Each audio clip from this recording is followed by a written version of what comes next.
सवाल पूछना चाही थी।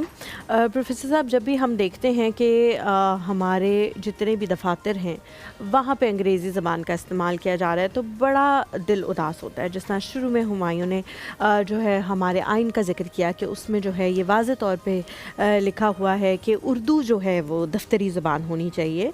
लेकिन हम देखते हैं कि सारी जितने भी हमारे पास डॉक्यूमेंटेशन आती है वो सब की सब अंग्रेज़ी ज़बान में होती है और बार बार जो है हम साइन भी अंग्रेज़ी ज़बान में करते हैं, सब कुछ होता है।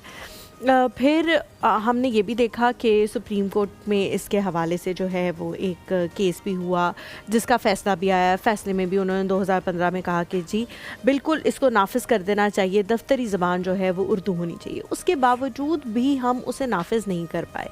क्या इसमें हमारी नीयत का मसला है, हम नाफिज करना ही नहीं चाहते, या ये पूरा अमल है ही इतना मुश्किल, इतना लंबा कि शायद अब हमारे लिए ये नामुमकिन हो चुका है कि हम इतने अरसे से अंग्रेज़ी ज़बान का इंतखाब कर चुके हैं कि अब हम उर्दू ज़बान में शायद जो भी हमारे पास चीज़ें आएँ, जो भी डॉक्यूमेंटेशन आए वो हमें समझ ही ना आए, इसलिए हम चाहते हैं कि बस ठीक है अंग्रेज़ी में हो रहा है तो अंग्रेज़ी काफ़ी है।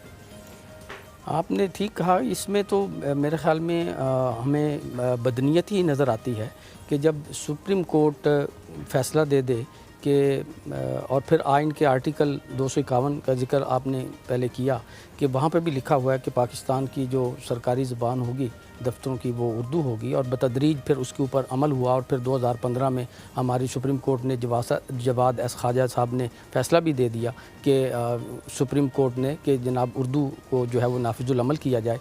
तो आज भी हमारे दफातर के अंदर, आज भी हमारे इदारों के अंदर, आज भी हमारे अदलिया के अंदर, आज भी हमारी कहीं पे भी जो है वो जो ख़त व ख़िताबत है वो सब की सब अंग्रेज़ी में है। तो इससे तो ये पता चलता, होना तो ये चाहिए था कि अभी तक इसके ऊपर नोटिस लिया जा चुका होता और कोर्ट पूछ रही होती कि ये मैंने फ़ैसला 2015 में दिया और आज 11 हो गए, 11 साल हो गए और 11 साल के अंदर उसके ऊपर अमल दरामद नहीं हुआ। तो इसका मतलब ये नहीं है कि हमारी ज़ुबान के अंदर वो वर्थ नहीं है कि वो दफ्तरी ख़त व ख़िताबत नहीं कर सकती या लोगों को ऐसा कोई शऊर नहीं है, ऐसा नहीं है। तो इसके पीछे तो एक ही बात नज़र आती है कि हम जानबूझकर एक ख़ास तबका या हुक्मरान तबका इसको जो है वो दरखोर इतना समझ रहा है और इसको जानबूझ कर नाफिजुल अमल नहीं किया जा रहा। और शायद उसकी वजह यही है कि वो अपने आप को ये समझते हैं कि अंग्रेज़ी बोल के शायद हम बड़े बन जाते हैं। हालांकि अंग्रेज़ी बोलने से बड़ा नहीं होता। कोई भी ज़बान जो है वो कोई बड़ी और छोटी नहीं होती।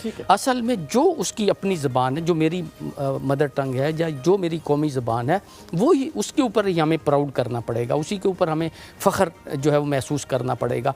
आज दुनिया की जितनी कौमें भी हैं, देखें यही कहा जाता है ना कि आज इंटरनेशनल ज़बान है जो है अंग्रेज़ी, साइंस की ज़बान है अंग्रेज़ी, सरमाए की ज़बान है अंग्रेज़ी, दुनिया के बिज़नेस की ज़बान है अंग्रेज़ी। तो इसलिए हम तो जी अंग्रेज़ी में ही जा रहे हैं। तो अगर ये बात है तो आज ये देखने की ज़रूरत है कि चीनी इस वक्त दुनिया की कितनी बड़ी मईशत है। क्या वहाँ अंग्रेज़ी पढ़ाई जा रही है? क्या वो सारे काम उनके दफ्तरों में अंग्रेज़ी में हो रहे हैं? लेकिन